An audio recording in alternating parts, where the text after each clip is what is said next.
दोस्तों नमस्कार। Supreme court ने जब टिप्पणी की राज्यपालों को लेकर के कि किसी भी विधेयक को 3 महीने से अधिक वो अपने पास दबाए नहीं रख सकते हैं, अगर वो रखते हैं तो फिर कारण बताना पड़ेगा, संबंधित राज्य को लिखित बताना पड़ेगा कि आखिर ये देरी हुई क्यों।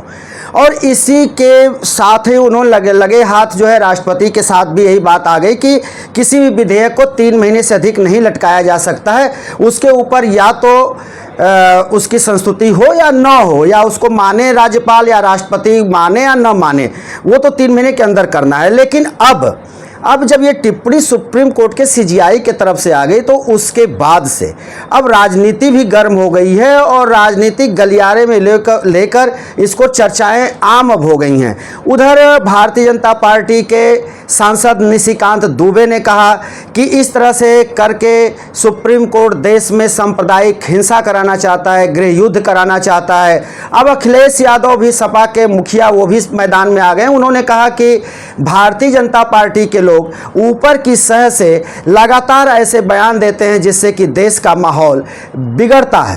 तो हमारे साथ आप श्रीनाथ त्रिपाठी जी हैं, वरिष्ठ अधिवक्ता हैं, बार काउंसिल ऑफ इंडिया के को चेयरमैन हैं। हम उन्हीं से जानना चाहेंगे कि क्या सुप्रीम कोर्ट पर ऐसी टिप्पणी या सुप्रीम कोर्ट का जो ये टिप्पणी आया है इसको आप कैसे देखते हैं? देखिए, हमें ये समझना होगा कि संस्थाओं को हम क्षतिग्रस्त करके कुछ नहीं पा सकते। व्यक्ति या कोई त्रुटि हो उसको दूर किया जा सकता है, लेकिन संस्था पर, सुप्रीम कोर्ट पर इस तरह का प्रहार मेरे समझ से तो मुझे देखने को नहीं मिला, और यदि मिला तो ये पहली बार है। इतनी हिमाकत।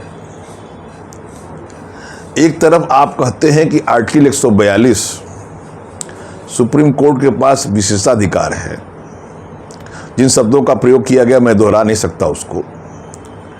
तो जब उसको आप मानते हैं कि सुप्रीम कोर्ट सुप्रीम है, तो उसकी मर्यादा के लिए इस तरह की बातें कहना, मेरी समझ से जिन लोगों ने ये बात की है, चाहे वो निशिकांत जी हो या कोई और शर्मा जी हो या उपराष्ट्रपति ही जी क्यों ना हो, इनके खिलाफ तत्काल सुप्रीम कोर्ट को अपनी फुल बेंच बिठा करके बहुत संख्या में जजेस बैठ करके अवमानना की कार्रवाई शुरू करनी चाहिए, क्योंकि इन्होंने सारी मर्यादाएं लांघ दी। हम लोग भी न्यायालयों के खिलाफ टिप्पणी करते हैं। न्यायालयों ने खुद कहा, सुप्रीम कोर्ट ने खुद कहा कि अगर कोई त्रुटि है तो स्वस्थ तरीके से आप उसकी चर्चा कर सकते हैं, लेकिन यह मौका आपको नहीं है कि आपके पक्ष में कोई चीज़ होती है तो आप सुप्रीम कोर्ट का निर्णय की बात करें, और जब आपके विपक्ष में जाए तो इतनी घृणित बात कर दें कि जिसको हम दोहराना भी नहीं चाहेंगे, सुप्रीम कोर्ट के बारे में ऐसी चर्चा करना नहीं चाहेंगे। मेरा मानना है कि सुप्रीम कोर्ट को तत्काल बैठ करके अपनी विशेष बेंच गठित करके ऐसे लोगों के खिलाफ तत्काल अवमानना की कार्रवाई प्रारंभ की जानी चाहिए, ताकि कल छुटमइये लोगों के मुंह से भी ये बातें न निकलने लगें और अमर्यादित टिप्पणी न हो सके। ये जान लेना, ये भी एक बात है कि कोर्ट, चाहे सुप्रीम कोर्ट हो चाहे कोई भी कोर्ट हो, वो 2 ही निर्णय देगा, या पक्ष में देगा या विपक्ष में देगा। तो निर्णय ही होता है। तो उस पर तुरंत लोग जो है तुरंत आवाज़ उठाने लगते हैं, उसको कहते हैं कि नहीं सुप्रीम कोर्ट ऐसा है वैसा है। तो ये सारी चीज़ें जो है कहीं ना कहीं हमारी न्याय प्रक्रिया पर ये बट्टा लगा रही हैं या लोगों के अंदर भ्रम पैदा कर रही हैं। उपराष्ट्रपति इस बात को जानते थे कि न्यायाधीशों को जुडिशियल प्रोटेक्शन एक्ट से प्रोटेक्शन प्राप्त है, फिर भी उन्हें इस तरह की बातें करना जो हल्की बातें हैं कि एफआईआर क्यों नहीं हुई, ये क्यों नहीं हुआ, वो क्यों नहीं हुआ, वो क्यों नहीं हुआ। जुडिशियल प्रोटेक्शन एक्ट को भी संसद ने ही पास किया है। जब उनके खिलाफ विशेषाधिकार की बात है या उनके पक्ष में है, तो इस तरह की चर्चा आप कैसे उठा सकते हैं? उपराष्ट्रपति पद पर होते हुए, संवैधानिक पद पर बैठे होकर के, न्याय को जानते हुए। और अगर आपको इतनी ही हमदर्दी थी तो यह सवाल आप अपने केंद्रीय सरकार से पूछते, दिल्ली की सरकार से पूछते कि वहाँ पर उनके खिलाफ जस्टिस वर्मा के खिलाफ कार्रवाई क्यों हुई, कैसे हुई, क्यों नहीं हुई।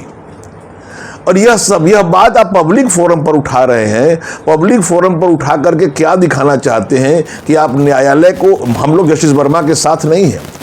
जस्टिस वर्मा के यहाँ भी जो घटना हुई वो बहुत कष्टदायक घटना है और उसकी भी जांच होनी चाहिए। संभवतः सुप्रीम कोर्ट अपनी जांच कर रहा है, लेकिन जुडिशियल प्रोटेक्शन एक्ट के दायरे के बाहर जाकर के मेरी समझ से कोई जांच नहीं हो सकती। ये जगदीप धनखड़ जी जो हमारे उपराष्ट्रपति हैं, ये संवैधानिक पद है उपराष्ट्रपति का, राष्ट्रपति का। अगर ऐसे देखा जाए तो कहा जाता है कि ये किसी पार्टी के नहीं होते हैं, इनको तटस्थ होना चाहिए, समानांतर इनको दूरी बना करके रहना चाहिए, सत्ता हो या विपक्ष की पार्टियां हो।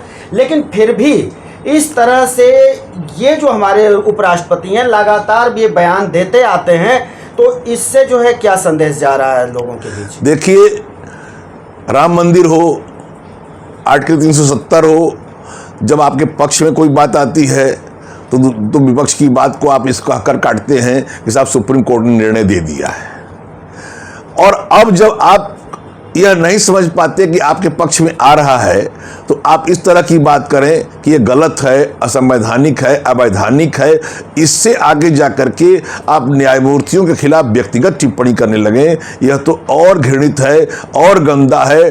तत्काल ऐसे लोगों को, सत्तारूढ़ दल है तो उनको पार्टी से निकाल देना चाहिए, उनको पद से हटा देना चाहिए, और नहीं तो न्यायालयों को इस पर कड़ा एक्शन लेना चाहिए, ताकि ऐसी भाषा सत्तारूढ़ दल के लोग खासतौर से विशेष रूप से न कह सके। सर एक बात मतलब आगे की ये बात है कि क्या सुप्रीम कोर्ट पर उंगली उठाना लेकिन या उनके किसी फैसले पर चर्चा करना या आलोचना समालोचना करना, ये कहाँ तक उचित है? और क्या राष्ट्रपति और उपराष्ट्रपति के निर्णयों को लेकर या उनके ऊपर चर्चा करना या फिर उनकी आलोचना समालोचना करना, ये दोनों जायज़ है? देखिए, किसी निर्णय के बारे में चर्चा करना, आलोचना करना निश्चित रूप से जायज़ है, लेकिन वो मर्यादा की सीमा में होना चाहिए। लेकिन निशिकांत दुबे का यह कहना कि चीफ जस्टिस ऑफ इंडिया गृह युद्ध पैदा कर रहे हैं, गृह कलेश पैदा कर रहे हैं, ये घोर निंदनीय है और इस पर दंड उनको मिलना ही चाहिए। इसका दंड पार्टियां दें, सत्तारूढ़ दल दे और सुप्रीम कोर्ट को स्वयं निर्णय लेकर कर देना चाहिए। ये एकदम गंदी बात है। इस तरह की घृणित बात किसी दल के, किसी सत्तारूढ़ दल के किसी वरिष्ठ सदस्य द्वारा नहीं कही जानी चाहिए। अगर निशिकांत दुबे दंडित नहीं होंगे तो जान लीजिए कि देश का हर छोटे भैया और टुच्चे लोग भी इस तरह की बातें जोर जोर से कल कहने लगेंगे, तो कोई रोक नहीं सकता। दूसरी बात, जरा एक मिनट और सुन लें। जब आप कहते हैं कि आर्टिकल 142 में सुप्रीम कोर्ट कुछ भी कह सकता है, तो आर्टिकल 142 के अंतर्गत ही राष्ट्रपति के निर्णयों पर और राज्यपाल के निर्णयों के खिलाफ याचिका हुई थी। जब याचिका हुई तो सुप्रीम कोर्ट तो निर्णय करेगा ही। 142 में स्पष्ट रूप से कहा गया है कि सुप्रीम कोर्ट संविधान के बारे में व्याख्या कर सकता है, संविधान को जो टच करता है, संविधान को जो स्वीकार नहीं करता, जो चीजें क्लैश करते हैं, उसके बारे में निर्णय दे सकता है। तो सुप्रीम कोर्ट ने समयबद्ध बातें कही हैं। इसमें अनरीजनेबल क्या है, इसमें इलीगलिटी क्या है? सुप्रीम कोर्ट ने ऐसा तो नहीं कह दिया कि ये आप करिए, ऐसा ही करिए। सुप्रीम कोर्ट ने यही कहा कि इस तरह के निर्णय समयबद्ध होने चाहिए और होने ही चाहिए। इसमें गलत क्या है? आप उसकी गलती की तुलना करते हैं कि नहीं साहब, सुप्रीम कोर्ट के जजेस भी बहुत समय तक वे निर्णय नहीं देते और बाद में निर्णय देते हैं। हाय, यह भी गलत है। उसको भी समय सीमा के अंदर निर्धारित किया जाना चाहिए। आप कहिए कि सुप्रीम कोर्ट ये तय करे 142 में कि हाई कोर्ट के और सुप्रीम कोर्ट के जज किसी भी जो निर्णय जिसको विचार के लिए रखते हैं वो निर्णय 1 महीने में दे दें, इसमें क्या बुराई है, हो जाए।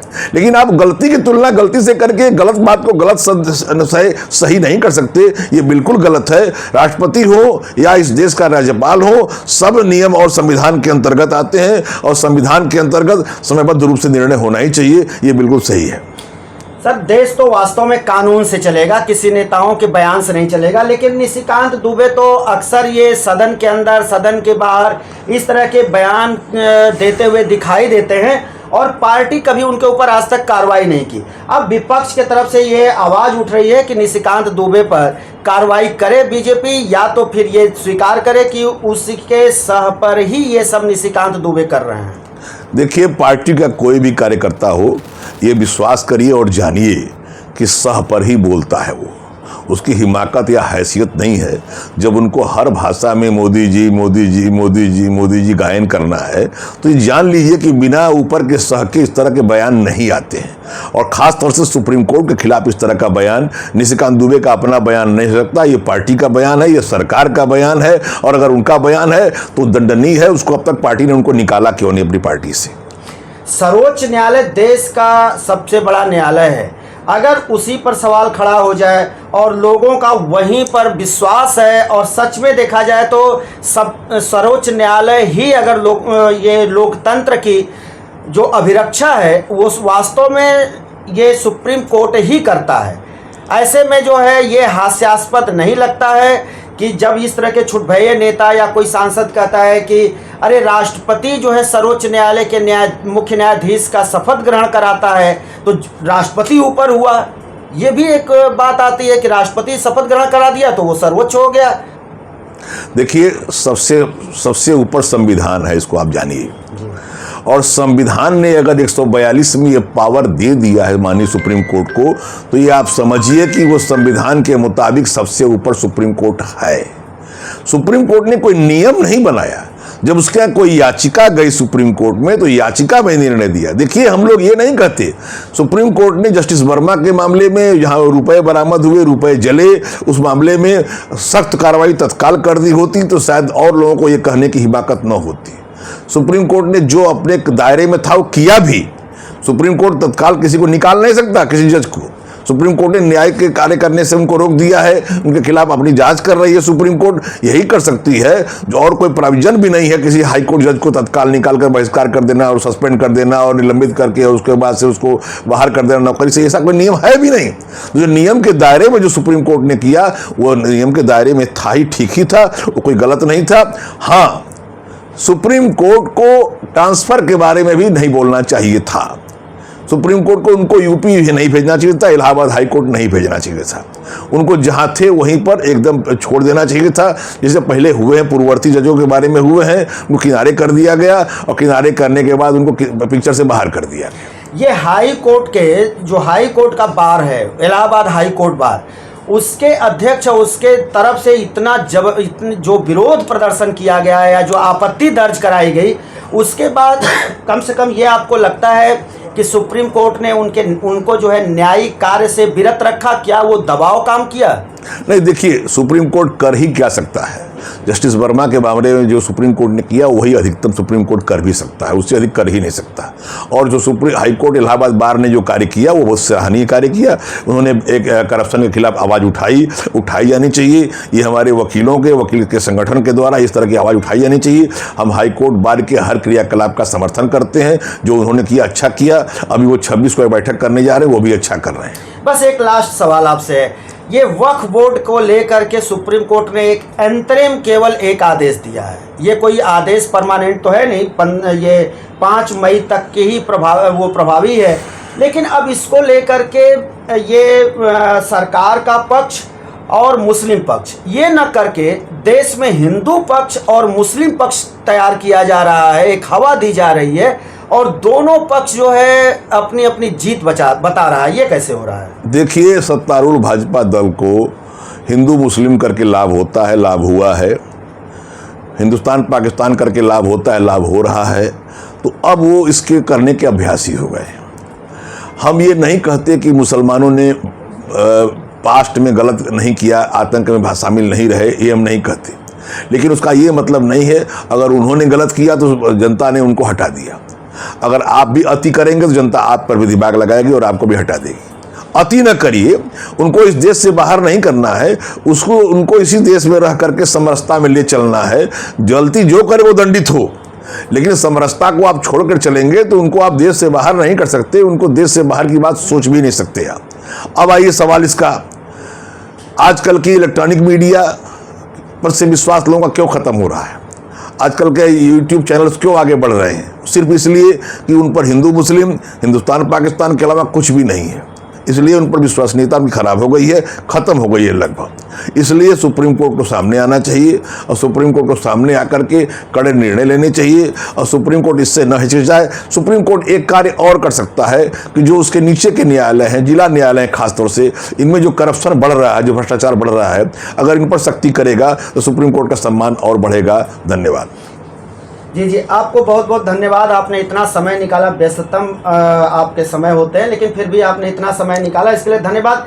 लेकिन क्या आम जनता की जो विश्वास बढ़े कानून को लेकर के, अपने जो है कोर्ट को लेकर के, अपने जजों को लेकर के, उसके लिए जो है जो छोटे न्यायालय हैं उसमें आपने कहा कि इस तरह से सुप्रीम कोर्ट अगर कुछ करे हस्तक्षेप तो अच्छा होगा, तो किस तरह का हस्तक्षेप करे? सुप्रीम कोर्ट तो पहले तो ये करे कि जितने भी न्यायालयों में पद रिक्त हैं हाई कोर्ट में और जिला न्यायालयों में, उन पदों को भरे। इसके लिए सख्त निर्देश जारी करे, सख्त आदेश जारी करे और इनको भरने के बाद सुप्रीम कोर्ट इस पर भी थोड़ा कार्य करे कि जस्टिस वर्मा की तरह से और जो जिला न्यायालयों में भ्रष्टाचार न्यायाधिकारियों में व्याप्त है उसको कम करने के लिए बहुत कम न्यायाधिकारी अब ईमानदार रह गए हैं। अधिकांश न्यायाधिकारी न्यायालयों में, जिला न्यायालयों में खास तौर से करप्शन में लिप्त हैं, उनको रोकने के लिए सुप्रीम कोर्ट काम करेगा तो सुप्रीम कोर्ट का सम्मान बढ़ेगा और हम सभी सुप्रीम कोर्ट के साथ हैं। जी, आपको बहुत बहुत धन्यवाद।